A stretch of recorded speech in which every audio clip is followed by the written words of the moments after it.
This will be a day long remembered. Now I am the master. Welcome to another episode of Legends and Theories, and welcome to my review of the first two films in the Spider-Man MCU Home Trilogy. Don't really know how to title this video yet, and that'll just be my intro for this. It'll probably have a better name, I just don't know what to name it right now. And yeah, I'm going to be going over the first two films, Spider-Man Homecoming and Spider-Man Far From Home. I have already reviewed No Way Home, and yeah, let's just go straight into these two films. The first film, Spider-Man Homecoming, is a really good and solid film. It does a good job of setting up Peter Parker in this world without going over his origin story once again, since we already saw that both in Sam Raimi, Tobey Maguire's, and I believe the Mark Webb and Andrew Garfield films. So that's a nice thing to see, although it could have been nice to have a reference to Uncle Ben. They did not, and Peter was already Spider-Man. With it, we get to see him working to take down the Vulture, and also Iron Man is there to assist him, although it is only occasionally and really just when he messes up majorly. And although I know a lot of people don't love Iron Man being in this film, I still think that he is really good in the film, and I really do enjoy it. I think they did a good job with it. And personally, I really enjoyed this film. I think Michael Keaton's Vulture was a really good villain, and throughout it, I think that Peter did a really good job throughout it, and Tom Holland did a great job acting. I really like how the suit is taken away and he's basically just forced to go off everything he has in the finale, and how he's still able to be a hero and save everyone even though no one believed in him, and the people who did believe in him gave up on him because they thought he was a lost cause. And yeah, with it, I think they did a really good job with this. I really did enjoy how they tackled this story and had a lot of fun watching it. I think the twist with the Vulture being Liz's dad was great, and it was a fun add-on to the movie, and I think it's great to see when he was threatening Peter in the high school parking lot. I also like how the Vulture is a really sympathetic villain, and was basically kind of decided to do this after he was screwed over by the government and was going to lose everything. Yeah, I think that was really interesting, and I really did enjoy it.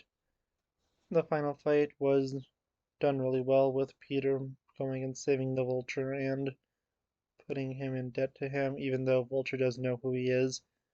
He will not reveal his identity because he doesn't want to do it, since he still is a good person and doesn't want to reveal the identity of the man who saved his life just because he was a good person and didn't need to.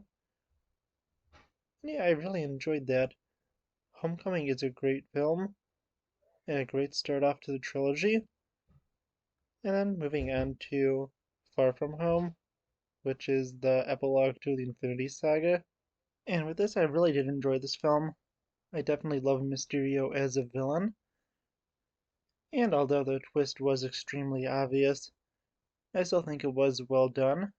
And it was interesting to see, even though we knew the twist was coming, for Mysterio to be acting like he was not the villain and playing off the entire thing of a hero.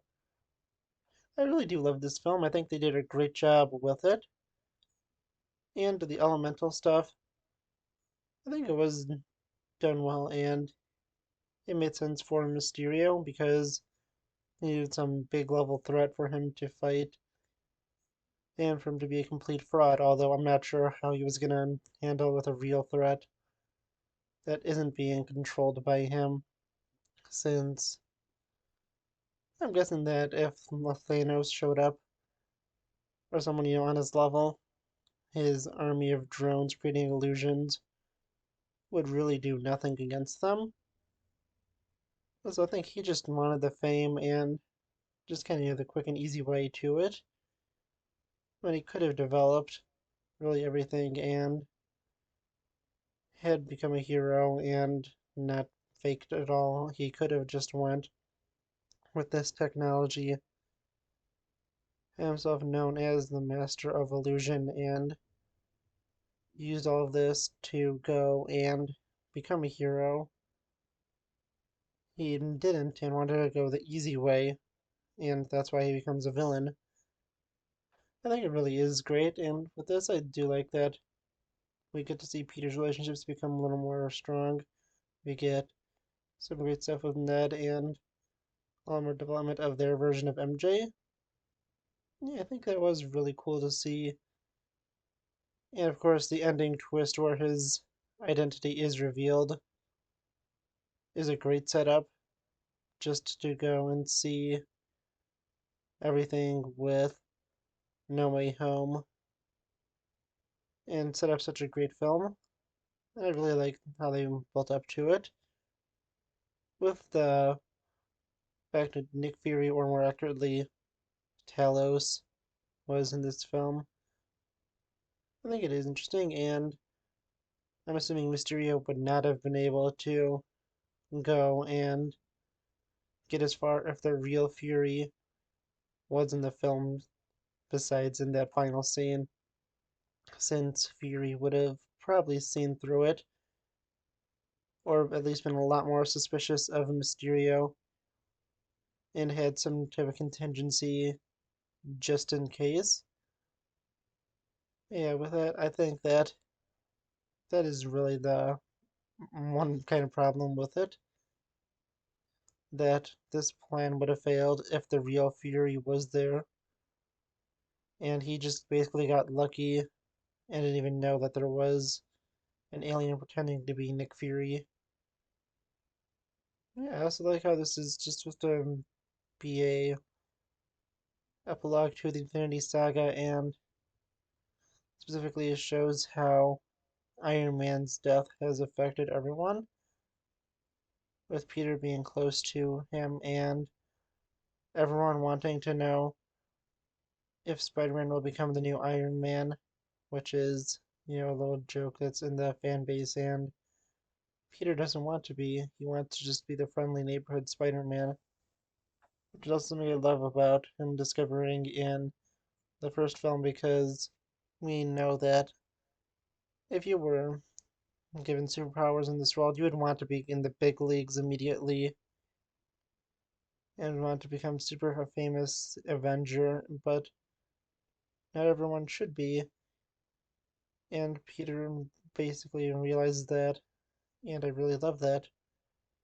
And I just love how in Far From Home he is realizing that he just wants to, have some time for himself, and it's helping him get into the mindset where he ultimately realizes in No Way Home, with great power comes great responsibility, because in both he wants the great power and doesn't necessarily always want the responsibility. He sometimes just wants to be able to live his life, and he ultimately realizes that he needs to be willing to give the big sacrifices, which he's never really had to give. He did lose Iron Man, but that was Iron Man's choice and he was another hero. He's never really seen how his choices could affect others. And the one thing I do think is we obviously know this happens after Loki, because I think that Spider Man's identity being revealed is something that is not going to happen in the sacred timeline. And this was the first true example of, although we didn't know it yet, the sacred timeline being broken. I think that was really interesting. And also, even though this is an epilogue to the Infinity Saga, most of the Phase 4 stuff we have already seen.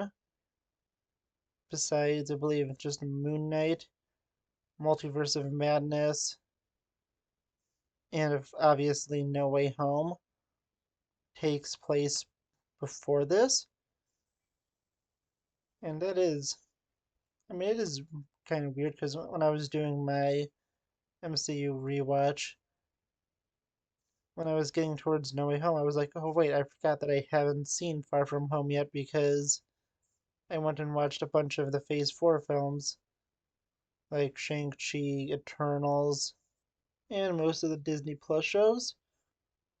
And with it, I really did enjoy it, but then when I got to watching No Way Home, I was like, wait, I need to watch Far From Home first because it takes place pretty far into the MCU timeline compared to everything with Phase 4.